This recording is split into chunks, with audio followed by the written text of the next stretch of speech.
Io sono Lorenzo Natale e sono il capopanel del comitato di assaggio della Camera di Commercio di Roma e sono qui la 31esima edizione di questo concorso in veste di capopanel insieme ad altre 16 persone che rappresentano le 16 regioni che hanno dei campioni che partecipano a questo concorso. Sono degli assaggiatori professionali che a loro volta operano nelle loro regioni nei comitati di assaggio territoriali.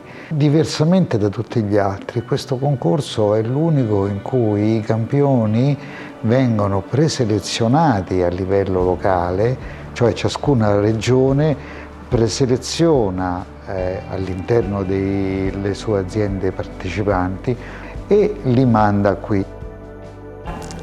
Il concorso Velcro Olevario è prestigioso perché è la serietà che lo contraddistingue.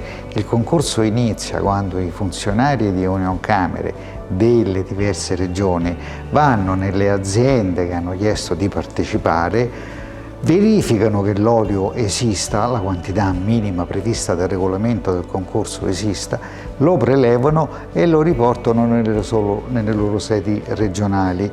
Qui degli appositi comitati di assaggio ne fanno una preselezione ed i migliori vengono spediti qui a Perugia, dove un panel costituito da un rappresentante per ogni regione li seleziona di nuovo e sceglie quali saranno poi i migliori.